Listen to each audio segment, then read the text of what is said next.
Blue laid on the floor on his back and alternated between worriedly glancing up at them before quickly looking away and pretending he didn't know they were there. Claire had tied small leather bags over his hands, but otherwise he was unfettered, save the medical braces and splints everywhere. "What are the mittens for?" Elder Michael asked as he sat on the trunk in her tent and studied Blue alongside her. "Well," Claire poorly hid her frustration with a sigh, "he keeps picking at everything."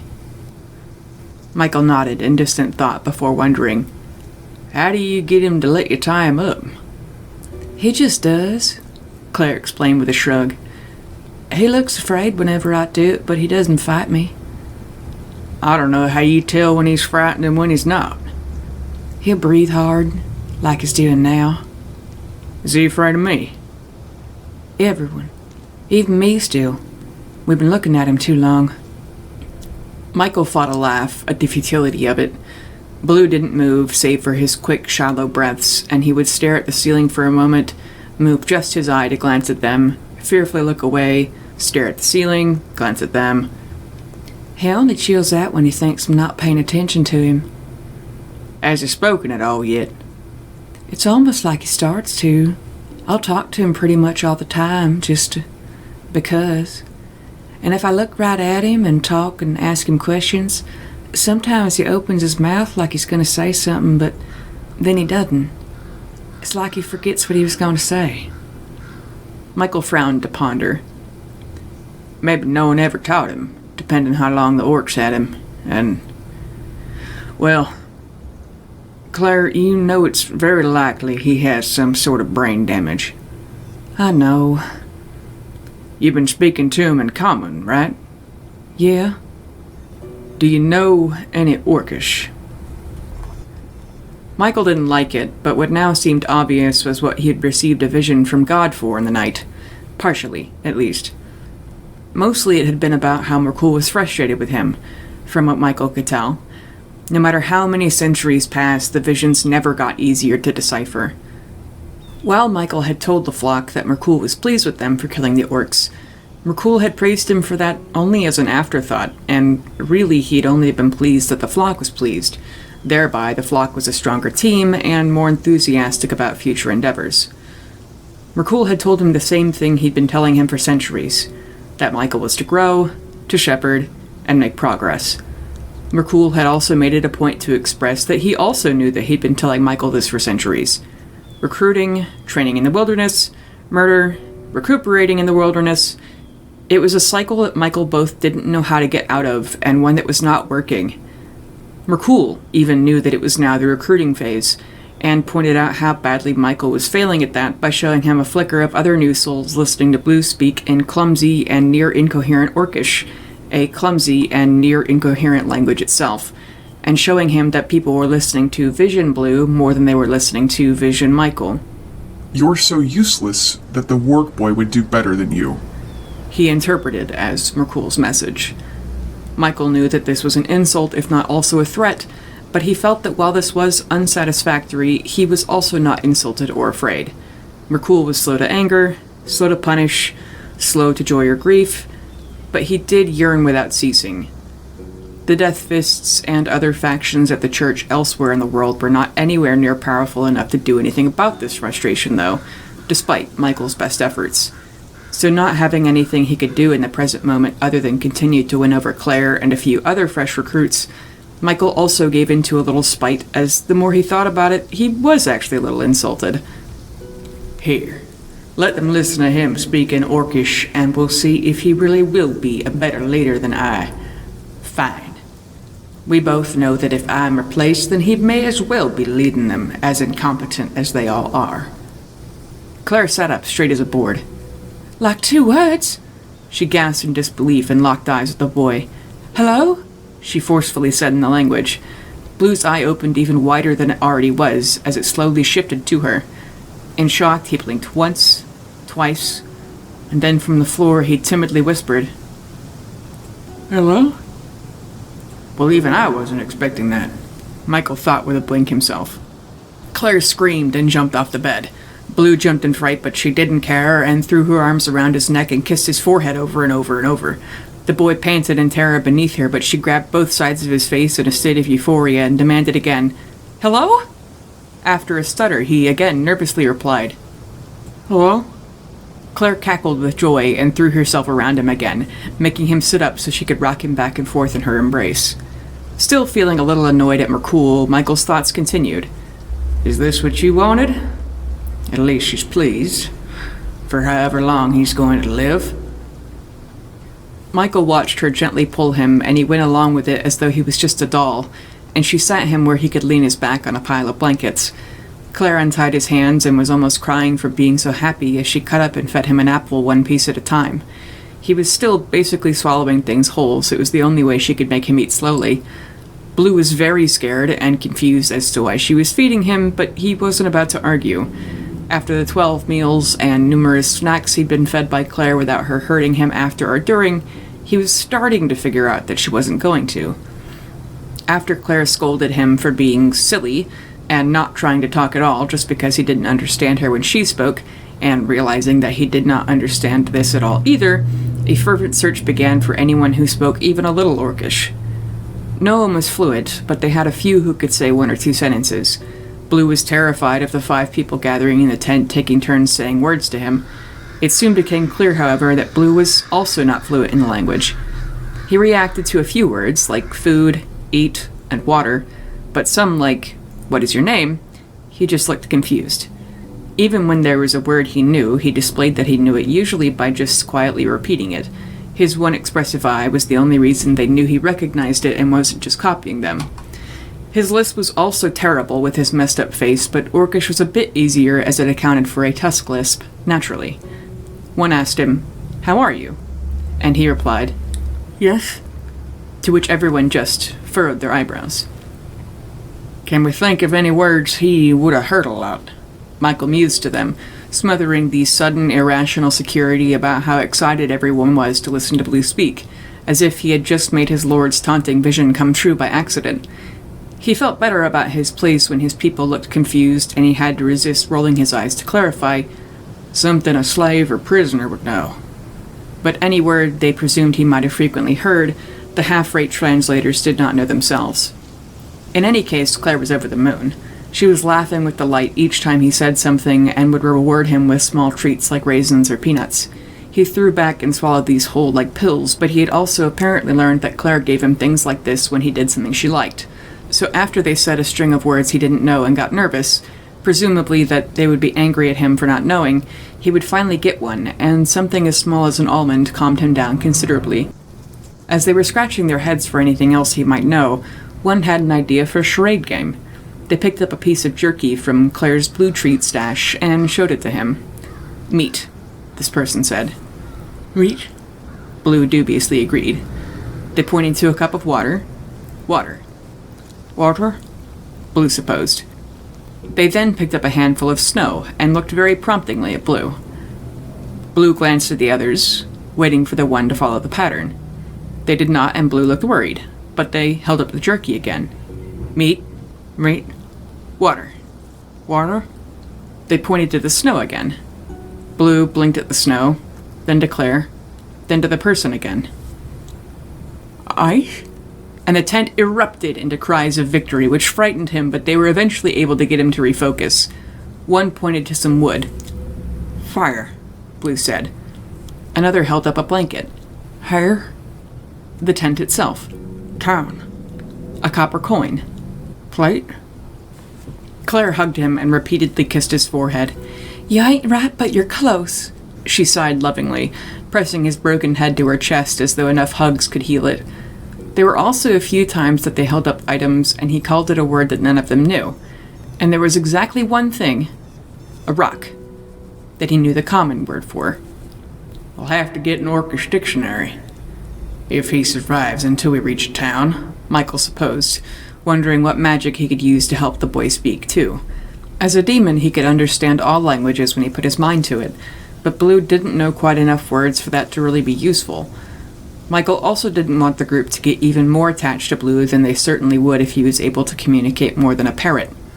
If he is the key to converting her lord, I will do as thou wilt.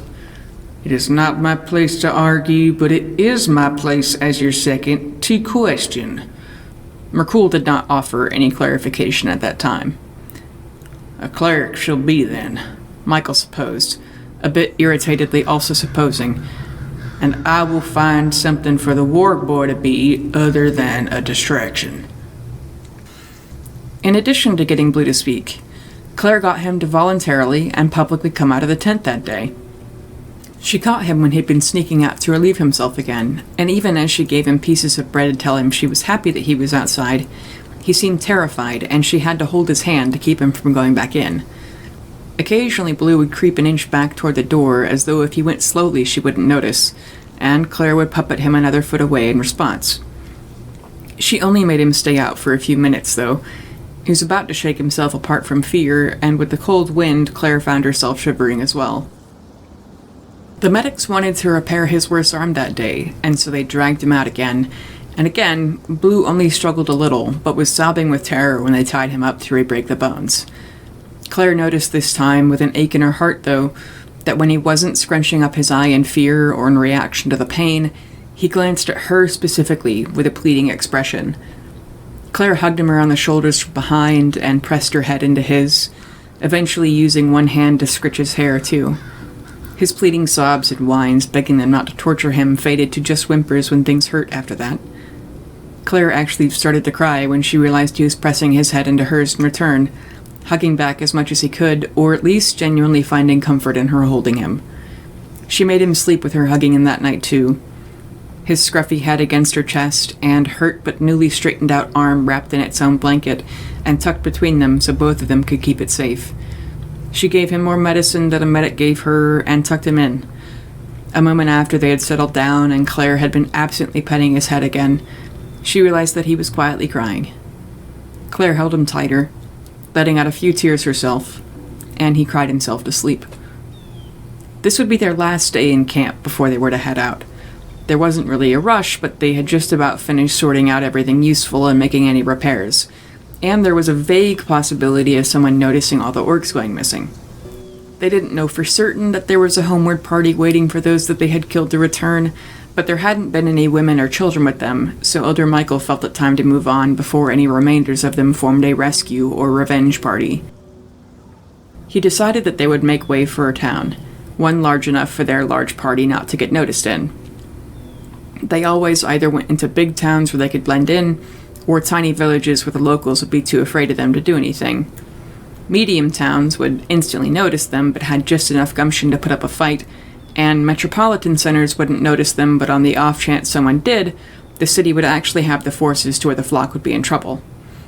But they had all of the orcs' gear and valuables to sell, and there was enough armor, weapons, and supplies that they could turn a sizable profit if they went to a place that actually had money, so a big but not too big town it was.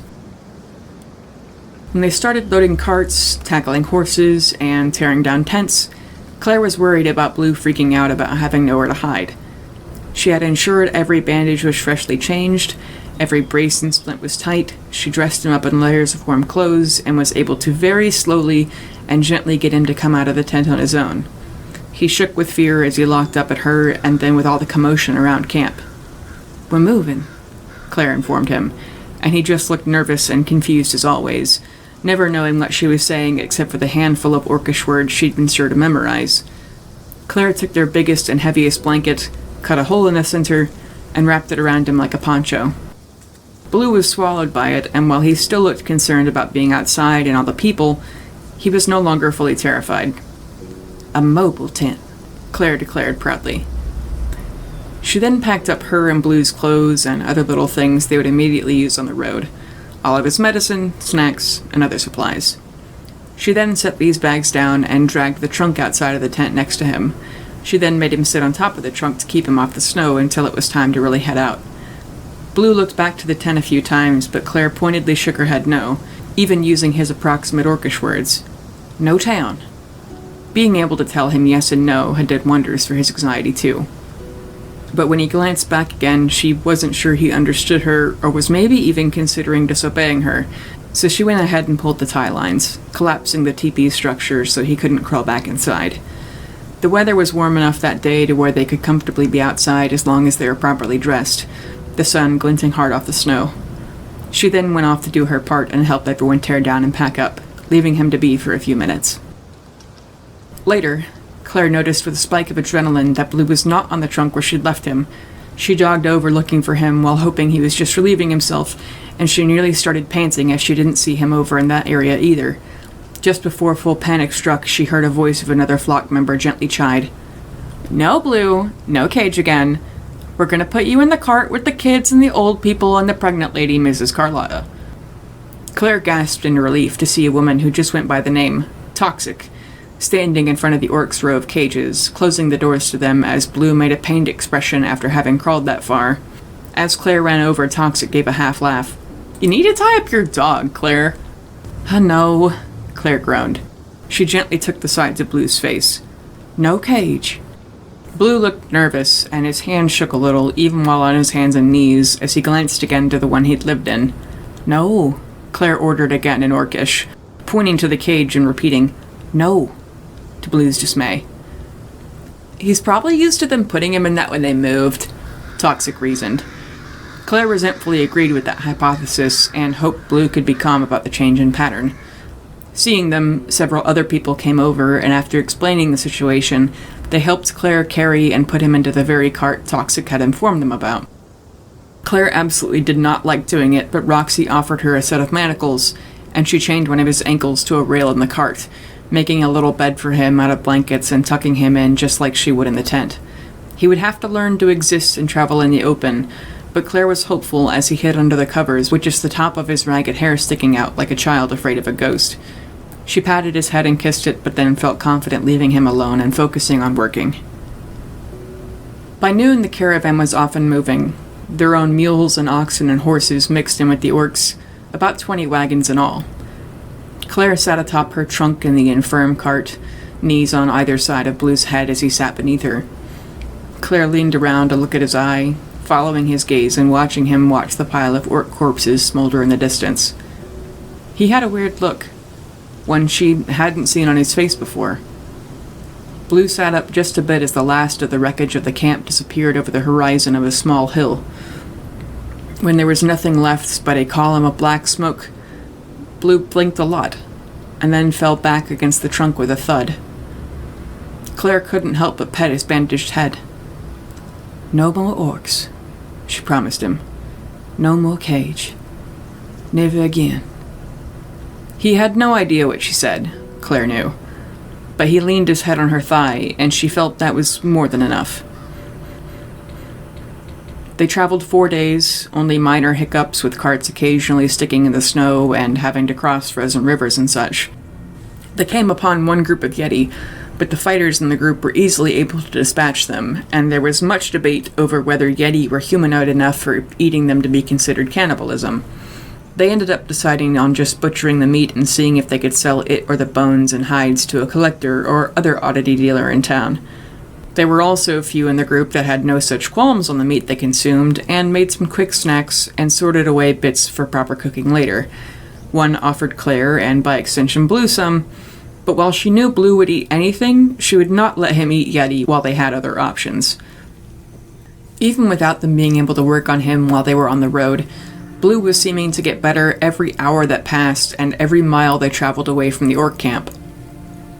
He still couldn't walk, but he was crawling faster. He was still afraid of people and flinched when anyone looked at him, but that was better than curling into a ball. After the first day, he even sat and slept with his head out from under the blankets. Through either a combination of him being tired from his ordeals or all the drugs they were giving him, Blue slept, or at least pretended to, every moment they were in the cart. He didn't even open his eye as they broke through thin ice or when the Yetis attacked. He just slept when they were moving, warily let people help him down when they stopped, ate when Claire fed him, and then went back to sleep. But when they made camp, Blue would watch. His eye followed everyone. Everyone that he was pretty sure wasn't looking at him, at least.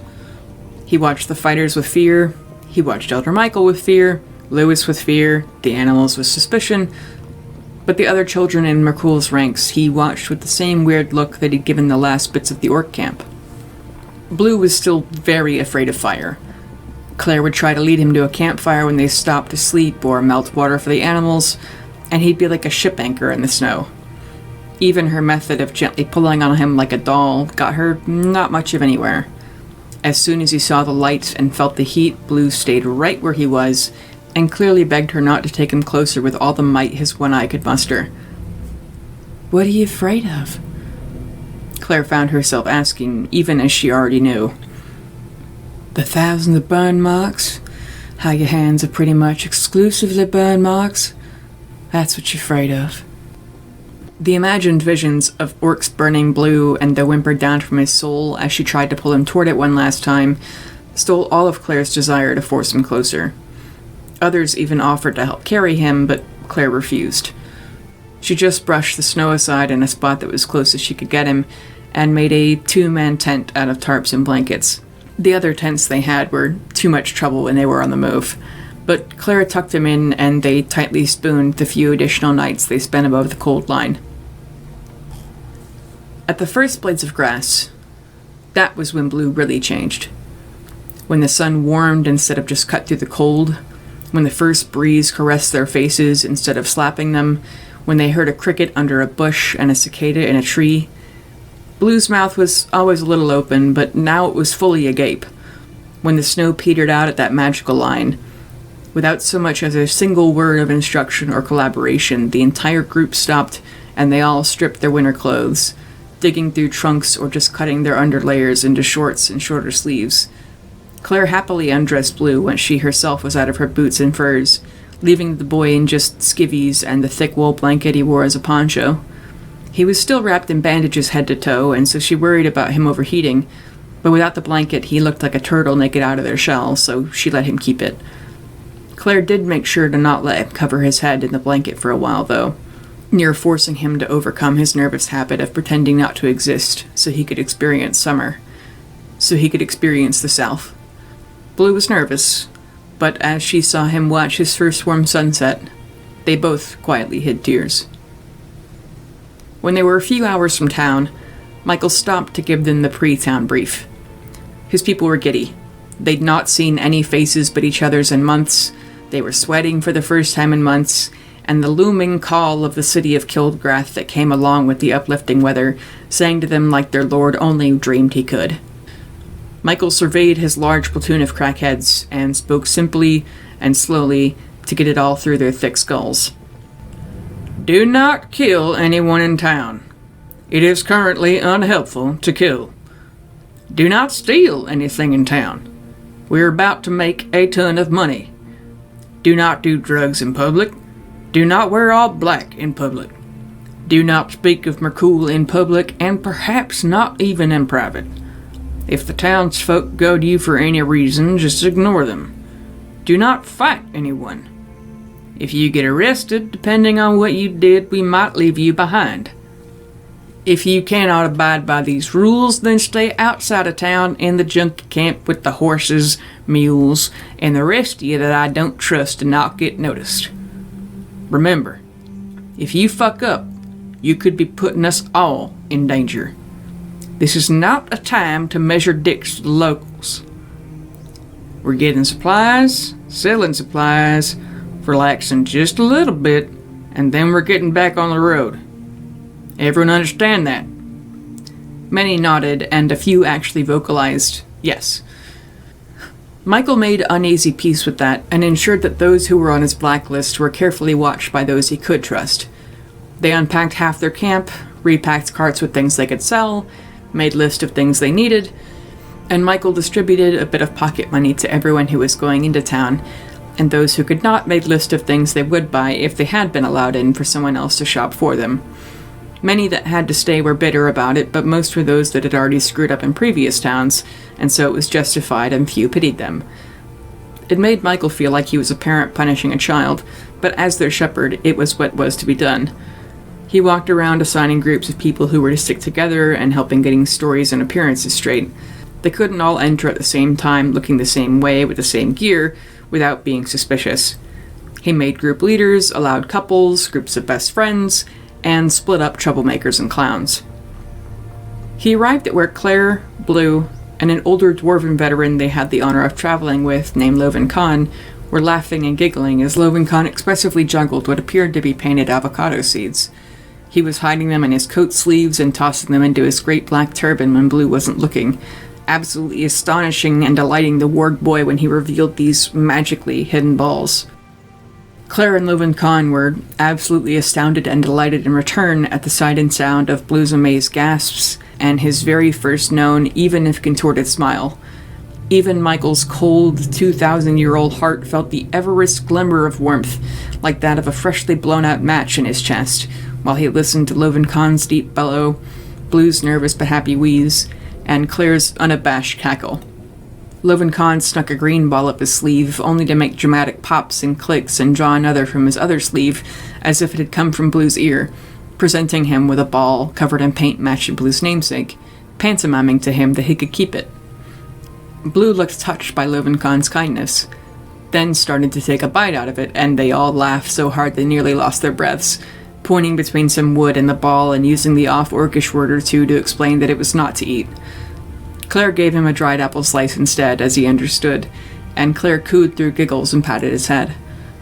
Loven Khan gave Claire a green ball and kept the red of his own, and he and Claire demonstrated how to play with balls. They bounced them against trees, played catch, and Loven Khan tried to teach Claire how to juggle. Despite how ruined he was, Blue did actually have good reflexes. The only times he dropped the ball was when his bandages got in the way. Michael at long length observed them, and so as the others noticed Michael pause, they looked at what he was looking at, and so most of the rest of the camp also observed something extraordinary, rare, and marvelous. Blue having fun. Michael needed Loven Khan to babysit a few junkies, but he put Claire and Blue in a group with Toxic as the team leader. The older woman had taken it upon herself to be the one to order people to help Claire help Blue when Claire was too shy to ask, after that day when Toxic kept Blue from returning to the cages, and so Michael felt that she would easily continue to make people help Claire. He put other mostly decent people in their group, mostly fighters that, while well-behaved, had more outstanding aesthetics and would be normally suspicious, but would appear less so with a child and a dog with them. Michael assigned Toxic a cart of things to sell, and Toxic herself supposed her group's story. I figure our cover story is we're a house militia, found Blue somewhere random in the woods after we were already escorting Claire somewhere to see her grandma in another town or something. Claire, you're the daughter of a trader in Golgari, and Claire's rich papa already said that he would take in Blue after we reported that we found him, and is already hired some Ioun clerics to try and find his real family. That'll work. House militia is good. We already have 3 groups posing as adventurers. Claire, try to clean up as much as possible to play the part. Come up with names for your family and the business. Remember not to make them sound too big so it's plausible that it's just someone they've not heard about. Try not to make the story too dramatic. We, don't want people actually going to the guard and trying to interview us or try to help them. And we definitely don't want to alert any possible real Ionians in town. Or, fuck. Do we? Michael thought with a bit more light. Hell of a way to get rid of them. Dump them on the municipality. I could convince her that would be the best thing for him, but I'm worried they'll take Claire too and think the others are kidnappers if they see through it at all. This group ain't too shady if the police do start asking too many questions, though. Most of them are decent liars. Don't worry about it too much, though, Michael eventually decided. If someone says they're a doctor or a cleric, go ahead and let them help him as long as they don't want too much coin. I remind everyone to look out for an Orcish dictionary, too. Thank you so much, Elder Michael, Claire gushed again, happy with her group and happy at the idea of getting Blue some more help. Michael was happy with the excitement and gratefulness in her voice when she said his name. Michael then moved on, however, assisting a member of the church who used to own a pawn shop help people note down how much they should try and sell things for. Blue may not have blinked the entire way from the first sets of farmhouses to the tavern they were staying in. He looked at everything, absolutely everything, the eye wider than the moon, as it was nearly the only part of him exposed from under the hooded cloak Claire had dressed him in. shockingly, he didn't look scared. Just overwhelmed to the point that he was too busy processing the sights and sounds to think of anything but the sights and sounds. The city guards had been the first hurdle. This town's name was Kildgrath, and while they didn't have walls, horsemen patrolled the roads, and a carriage of several Goths, a child, and a hooded figure drew their attention. They'd worn what browns they had instead of just black, and while it wasn't much, Toxic acted as the perfect professional, innocently stopping the horses and hailing the guards in return after one waved her down. "Good evening, deputy." "And to you as well," the guard said uneasily. "Is this your first time in Kildgrath?" "It is. Truth be told, if you hadn't stopped me, I might have stopped you to ask for your recommendation of an inn we might stay at. We're due for a rest. It's been an unexpectedly difficult journey." Claire had become an expert at lying to town guards to get out of things when she'd been on her own, and flawlessly displayed it here too. "They're taking me back to my pa in Stone Garden. I'd gone to stay the planting with my granny and Throneball. They're the guards who work at his warehouse back home. There were about 3 more of us." Claire shuddered and bit her lip. Slowly, sadly, and shakily motioned to all the tents, tools, weapons, and armor in the rear of the cart. "But we got cut off by bandits at Phandalin. Had to run into the winter waste to hide. And they didn't make it." "And where we lost some," Toxic said solemnly, motioning to Blue, "we gained another. Don't know who he is, where he came from, how he's alive, or even his real name. We were huddled in the snow licking our wounds, trying to wait out the bandits, and he stumbled on us. No telling how long he's been out there. It wouldn't shock me to learn that he's feral, one of those, raised by wolf types. But we let him into our fire while trying to tend to our wounded, and when the bandits made their last attack on us... Well, I said feral for a reason. He saved us. Pa messaged us when he didn't hear from us. We've been sending letters ahead every town we get to, and he said for us to sell off everything when we get here. We went ahead and looted the bandits for our trouble too, and he's gonna send some more men to take us back to the rest of the way, and we're gonna get Blue back to his family," Claire said with a convicted pat on Blue's shoulder. "He saved us, and Pa said that if we can't find his folks, then he's gonna live with us." "The miss has grown quite fond of him," Toxic said with a bittersweet smile. "When he's not smashing bandit heads with rocks, he's a mangy yet cuddly teddy bear." The guards were struck with wonder. It was the most exciting thing they'd heard in weeks. "By the sun! Bandits of that caliber outside of Phandalin? Maybe they're getting desperate to hit normal travelers instead of just traders and adventurers for once," another grumbled to agree. "Well, rest your other men's souls," the first guard said gravely. "We'll have to send an alert out. Make sure patrols head that way. As for taverns with his... I've seen less scars. Nowhere. How is he not dead?" The man mumbled darkly to himself, the others shrugging with him as he got it together and continued. "There's one called the Red Butler. It's across the street from a temple of Bahamut, and they're known for helping people. They're some of a few priests that actually enthusiastically try to help the sick and infirm. Every night before the priests rest and regain their magic, they spend it healing people who come to them. I guarantee, with the state he's in, they'll help. Because good, sweet light, he needs help." The guard finished that sentence with wide, horrified eyes that got wider by the moment as Claire slowly brushed back Blue's hood to expose his face and get the guard too freaked out to continue asking them questions. At that they were waved along, and still going along with their innocent tale, they made it to the correct tavern with little issue. Toxic went inside to confirm they had room for all of them, and then the others started unpacking for the night and stabling the horses. Toxic and another, Marty, were going to sleep with their goods in the stable that night since it was too late in the current day to get much sold with any success. As thieves, the Merculians knew not to let stealable things be stealable unless they were someone else's stealable things, in which case they would only be someone else's for a moment. But they were going to put Claire, Blue, Damien, Quint, and Reese up in rooms. Bringing Blue into the tavern caused quite the commotion. It had been Toxic and the others' intention to just carry him in with maybe a blanket over his head, and perhaps explain themselves later if anyone took too much notice. But as the adults had taken in and up all of their personal belongings that they would need for the night, and the only thing that had been left to take was Blue himself, a cleric of the Dragon God all but ran up to them. "Are you the house guards with the feral boy?" Blue looked up at the stranger in terror, which immediately answered the cleric's question. He had been hiding from the other strangers on the street while Claire watched over him, and as he was spooked into revealing himself, the cleric was spooked by Blue's horrific appearance. Gasping, the woman climbed into the cart without even asking in order to get a better look at him. It wasn't until Claire leaned over possessively that the cleric stopped. "My name's Gloria Chadwick," she breathlessly explained, constantly glancing from Blue to Claire. "The town guard spoke of you." "Claire Puyo. His name is Blue Puyo." "He's kin to you?" Gloria asked with a raised eyebrow. "I thought the guards said—" Claire fought, rolling her eyes. She and Blue were human. That was where the resemblance stopped. "Pa said he's kin till we find his family. He's tougher than he looks. Well, he had to be tough to survive getting to look like he does. But he saved us from the bandits. Near with his bare hands, too.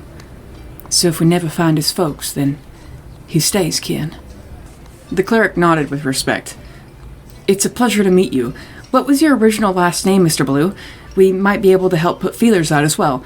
How long were you out there?"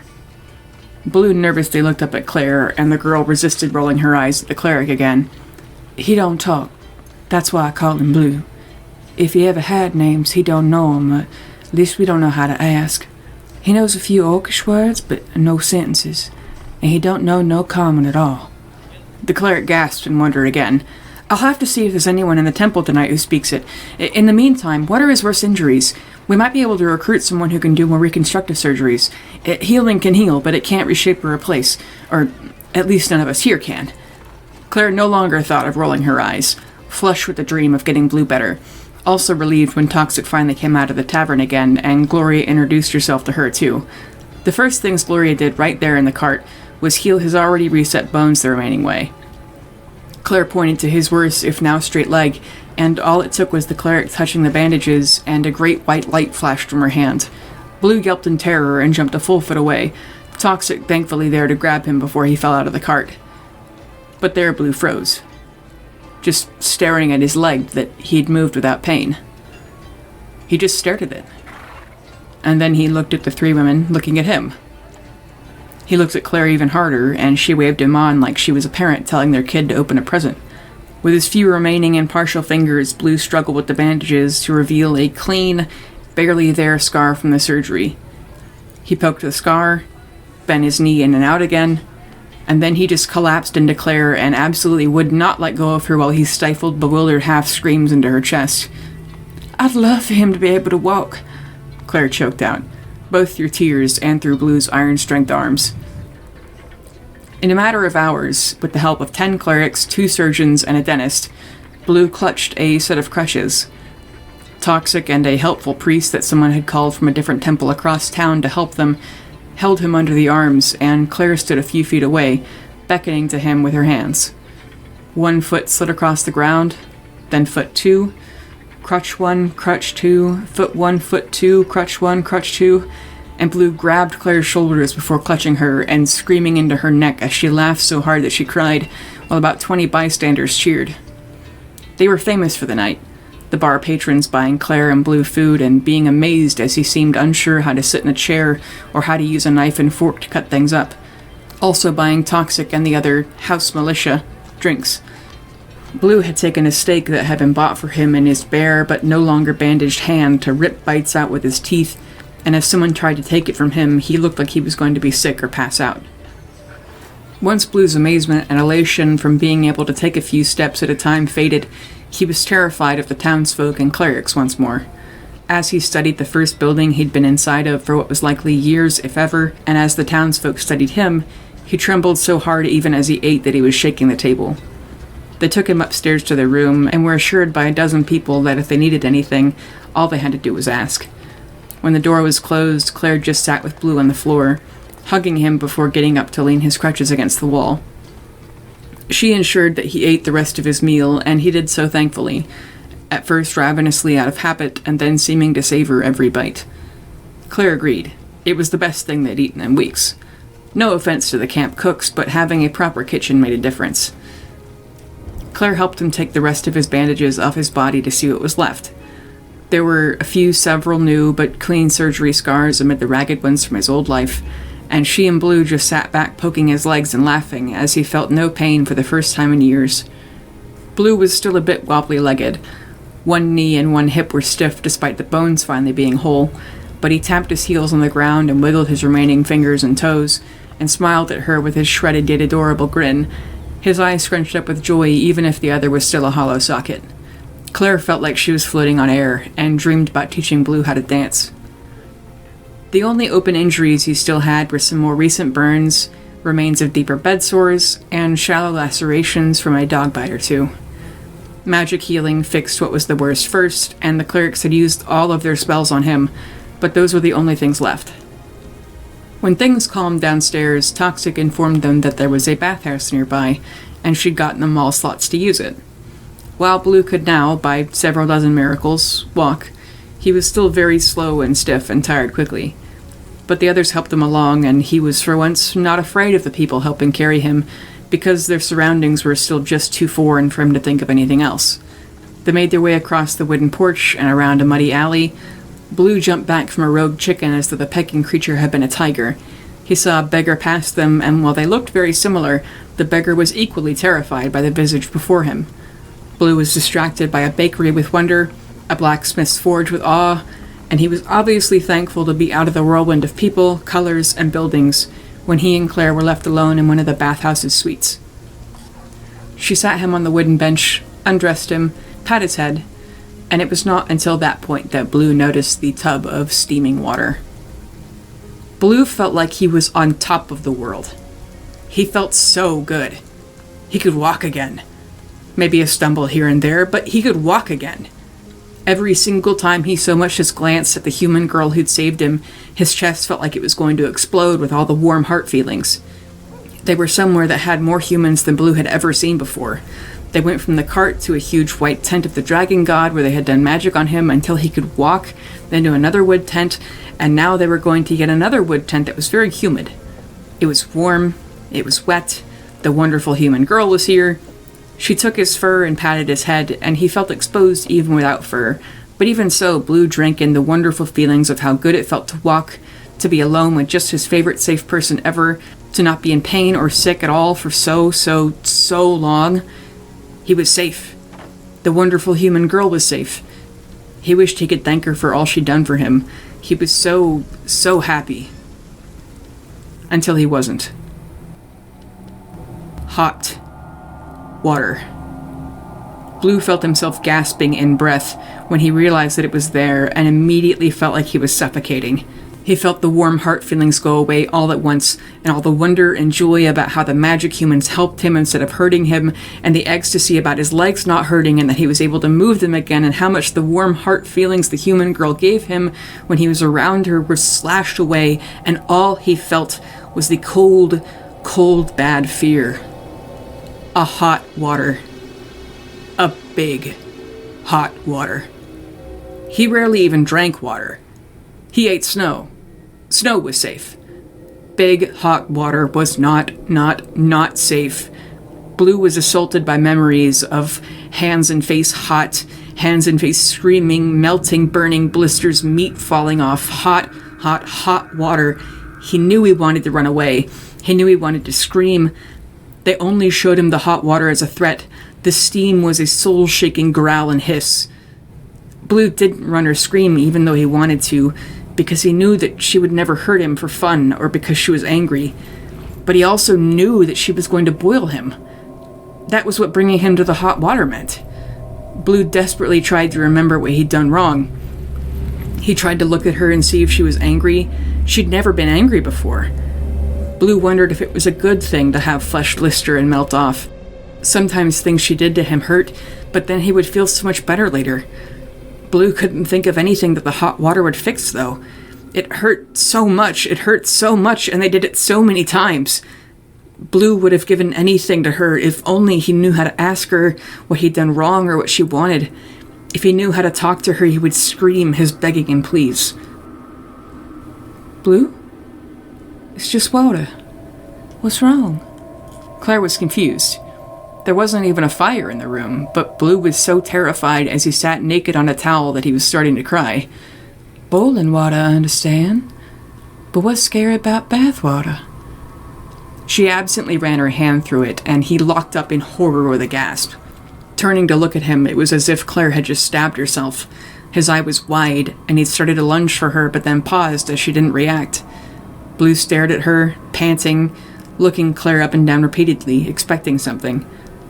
The boy then snatched her hand away from the tub and looked it over like she would do to him when he heard himself doing something. The boy was shocked, looking between her perfectly fine but now wet hand to the water again.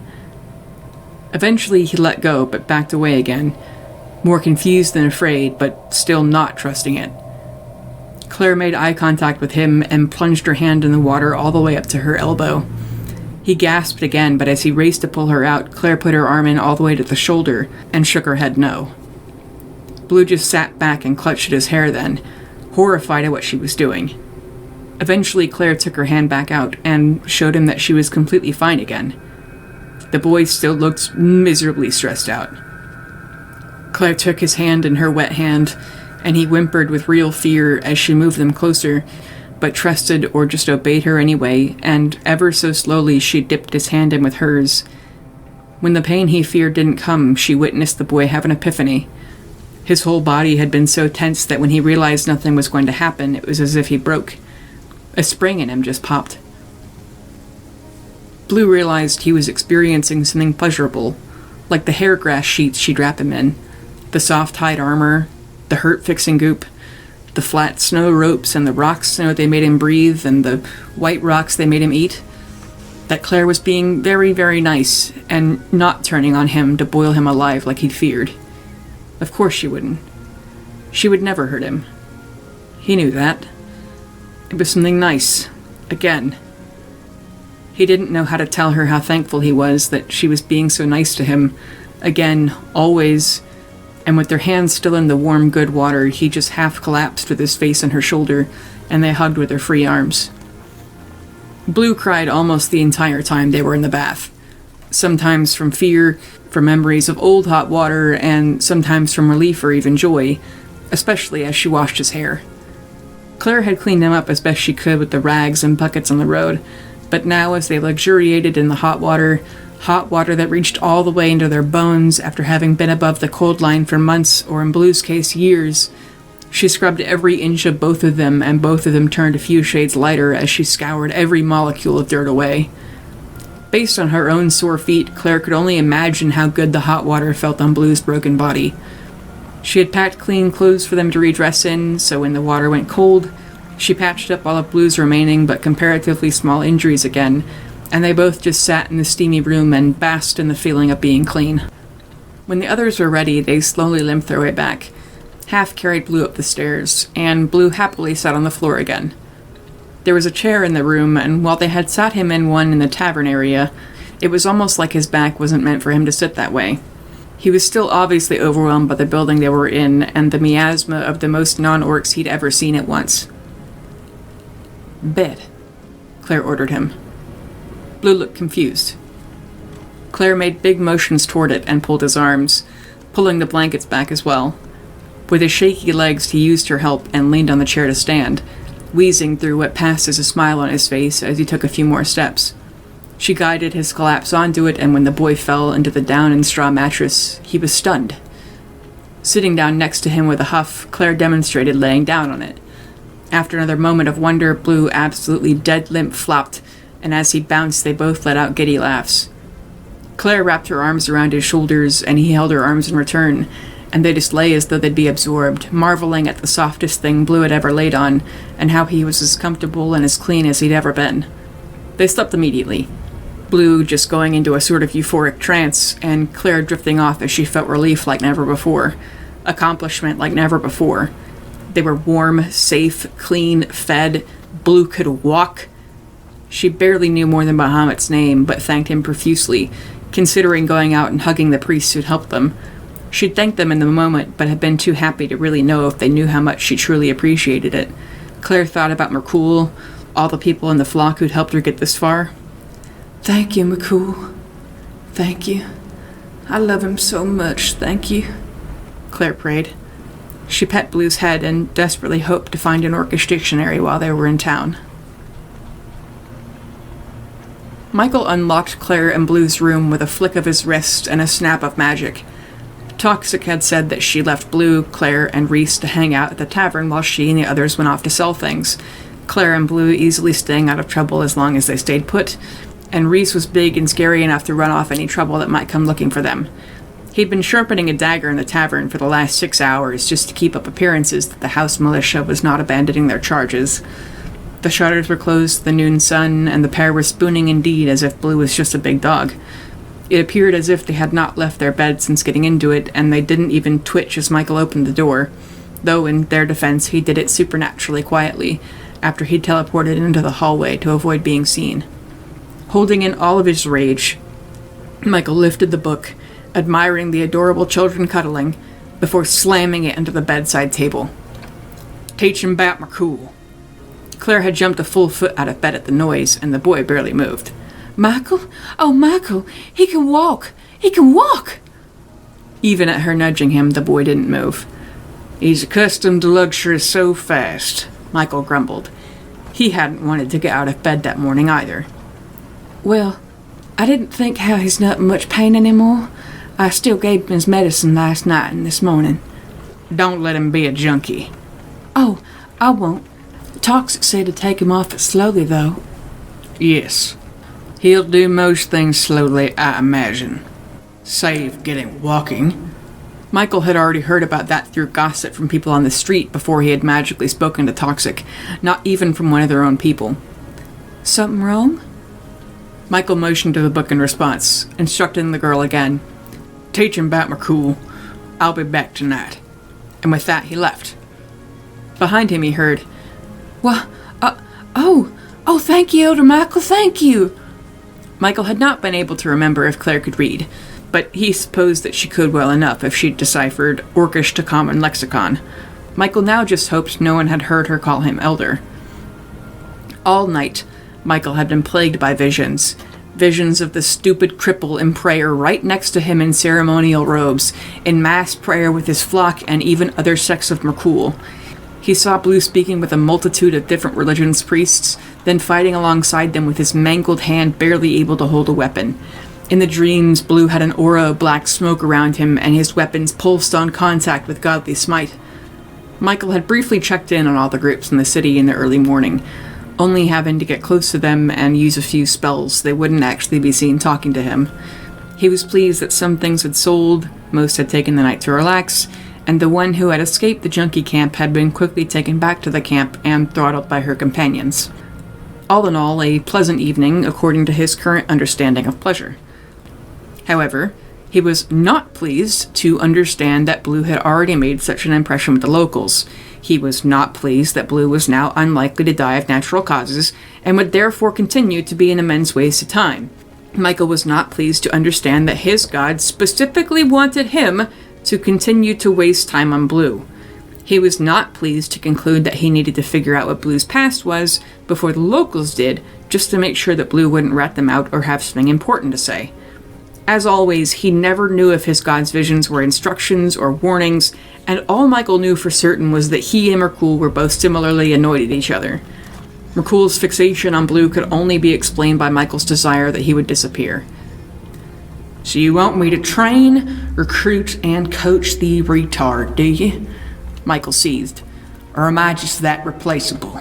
That useless? You're as frustrated with me as I am with him. Well, I hope you see something in him that I fucking don't.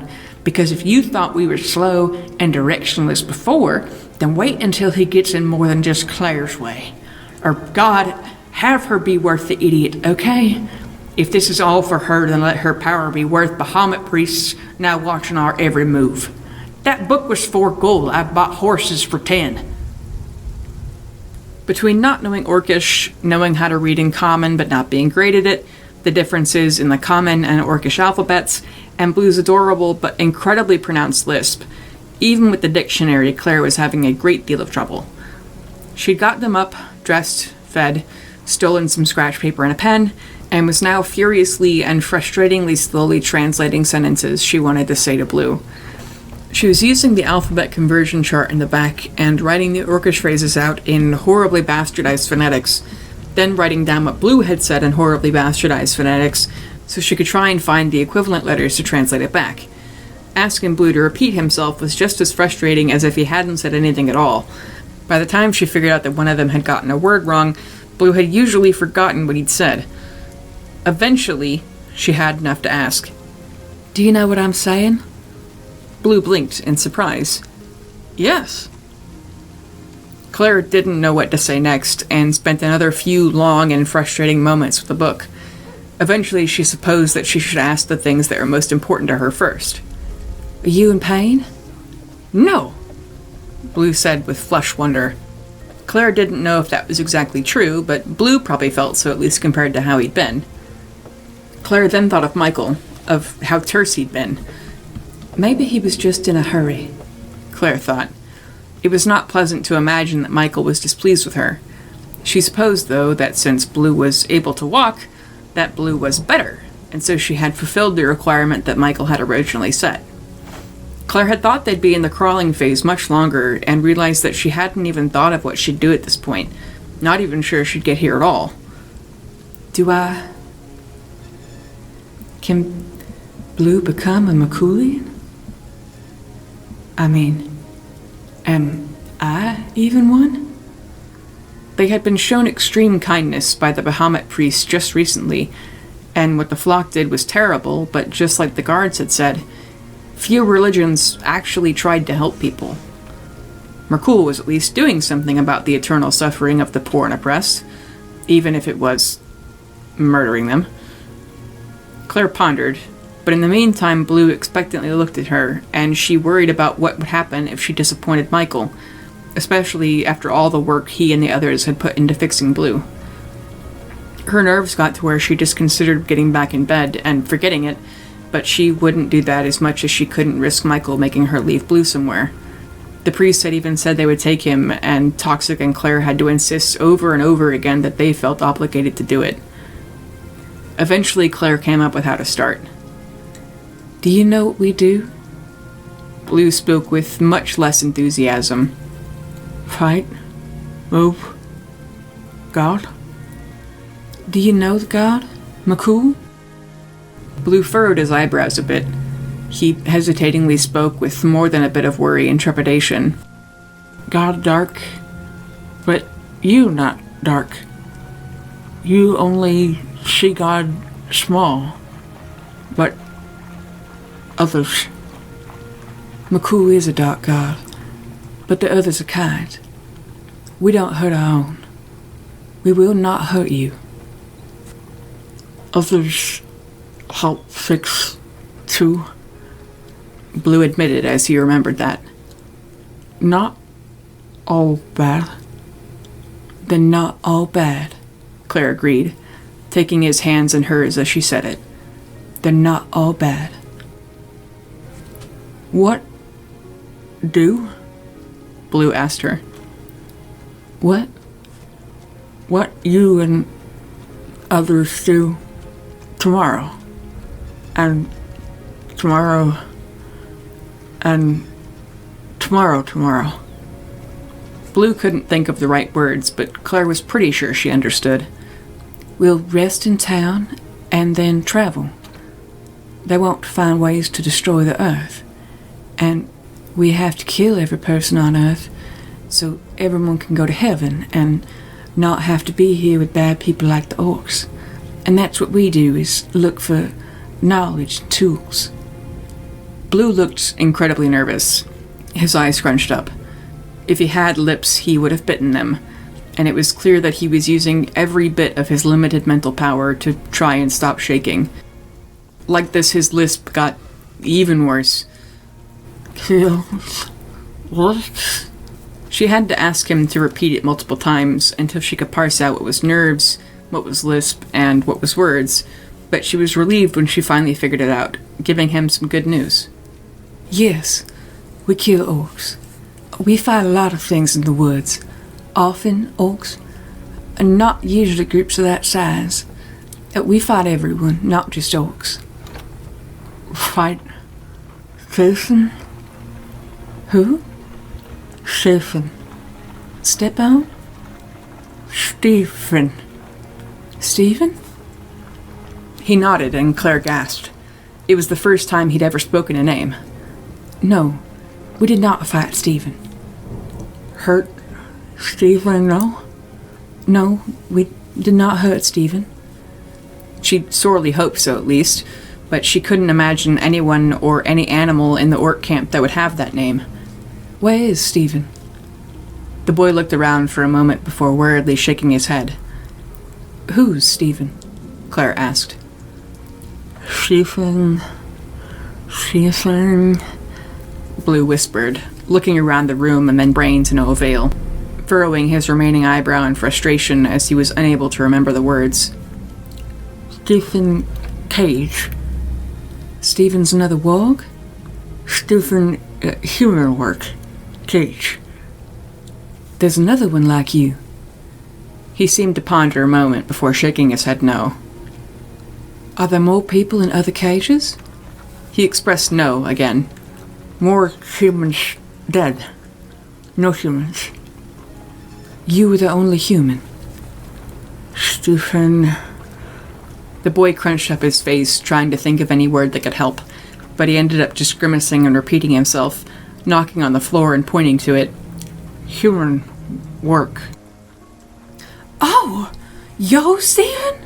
He emphatically nodded yes, as she found the word he could not. Claire squealed with elation and tackled him in a hug. She realized that even while they had asked his name in Orcish before, the camp translators had used, "What are you called?" instead of the more blunt equivalent of name. It took longer, but she searched for shorter and rougher synonyms and made sure to use those. Claire. I name Claire. No hurt you, no kill you. We rescue, let out, release Stephen. Keep Stephen safe, protect Stephen, help Stephen, free Stephen, kill Oaks. Oaks bad. Flock good, camp good, Claire good, Stephen good. Claire. He repeated quietly, not without soul-deep shock from everything else she'd also said. Stephen. No mouth. Stephen. Ears. Stephen shuddered in sick wonder as he appeared to realize how long it had been since he'd heard his own name. Stephen, Claire said while repeatedly kissing his forehead. Claire? Claire, she confirmed. Again, the girl was blown away by how Stephen didn't try to do anything at all when faced with something that he didn't understand, but he was still smarter than he put on. She just knew it. She then put a hand on his shoulder and made him look at her. It was the second emotion she had felt after he'd been able to walk. Terror. Stephen, no run away. Stephen, stay. No run. Stephen, no run. He softly promised, taking a glance at his legs, which used to bend in 5 places each and were still fairly untrustworthy. Obey, he said with a bit of a shudder. Claire didn't like that word after she looked it up because she had to imagine the context in which she'd learned it, but she went along with it for now. Stephen, no fight? No fight Claire? No fight others? No fight anyone? No fight? He asked with a tight voice and distant surprise in his eye. No, she said, immediately worrying about the translation, though, as she realized her words clearly meant much more to him. Stephen started to explain, with his mind obviously in a distant and dark place. Stephen, fight work, fight human, win, fight, win, eat, soul works for fight, win, eat, new orcs, fight, win, eat, orcs, kill orcs, take loot, take Stephen, new orcs, Newark's hurt war. Hurt, lose, no win, no eat. No eat, no win. Hurt, lose, no eat. Humans kill orcs. Take loot, take Stephen. Fight, kill. No? Claire, feed and fix for fight, yes? You don't have to fight anyone anymore. No fight. No fight ever. Claire swore to him as she horrifiedly realized. No fight. No win. Just eat. She shoved a few pecan halves into his hands to prove this point. Orcs bad. No more orcs. Humans good. No more fighting for Stephen. No cold, no fear, no hungry. No cage, no hurt. Stephen safe. Humans rescue Stephen. Stephen bit his remaining lips and looked down, his breath catching in the beginnings of sobs with every word she looked up and said, even if he did compulsively start eating the food she gave him. Even while chewing, the boy was quickly losing composure. He was shaking and pulled his knees up, covering his face with trembling hands. No fight.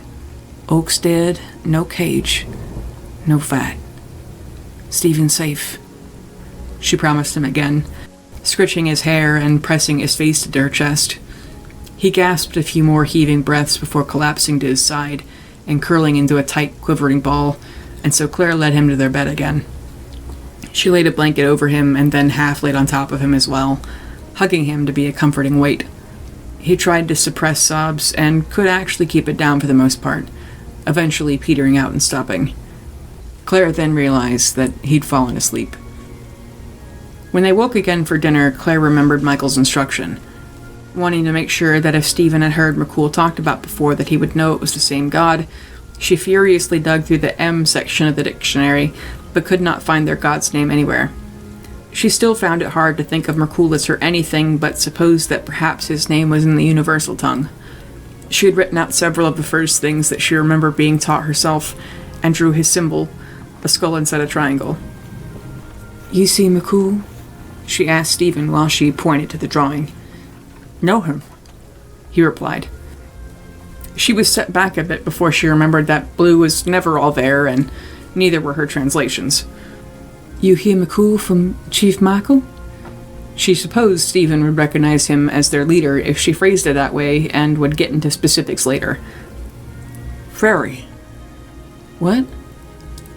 Nightkin Magic Chief. Oh, Michael is a demon, yes. Claire was surprised he could tell. Bad?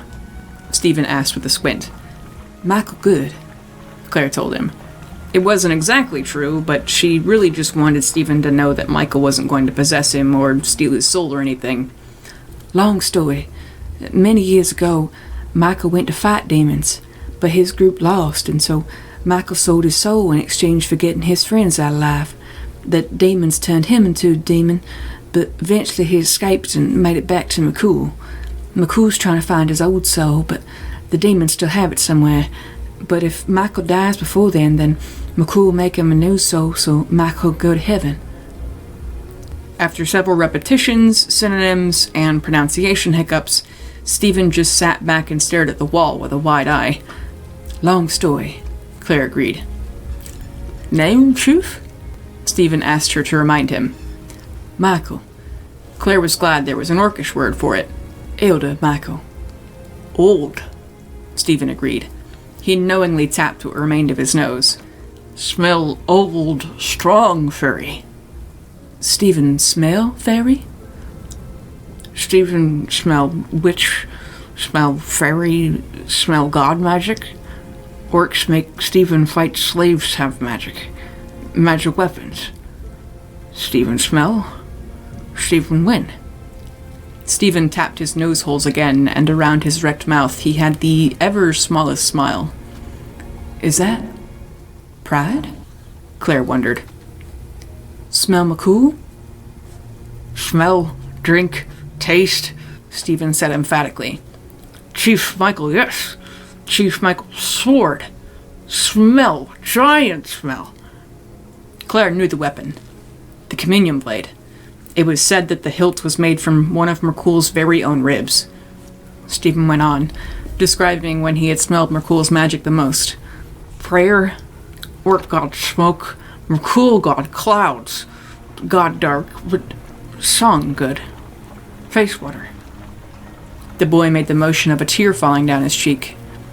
Orc scream, war cry, prayer, blood, fire. Merkul song, dawn, dusk. Stephen furrowed his eyebrow as even he knew he wasn't saying what he meant. Face water, the boy shrugged and repeated. Realizing that Stephen had just said that hearing them sing Merkulian hymns had made him cry because it was so beautiful, beautiful like a sunset, Claire desperately wanted to know which one. At her prompting, Stephen racked his brain and tried to hum one, holding his hand over his mouth hole to do it. Claire thought she recognized a few notes of several different songs, but neither of them were musicians. Claire wouldn't leave him with nothing, though, and just chose one she knew the lyrics to. She translated every word. It took her nearly an hour, knowing she could never make it rhyme, but wanting the synonyms to have the same cadence so he'd know what he said when he sung it.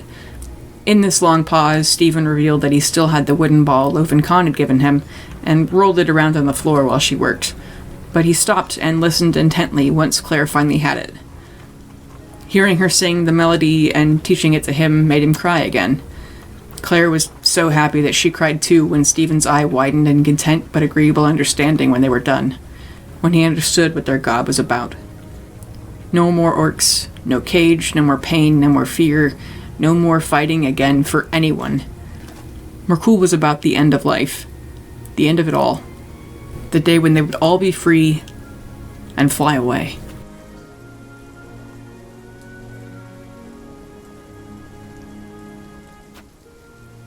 Hey, it's your DM, Bailey Ford. I would like to thank our regular players, Darian, Matt, and Ian, Hip for our cover art, and Tabletop Audio for our background music. You can find us on Twitter at CIllithids, and thank you especially for listening.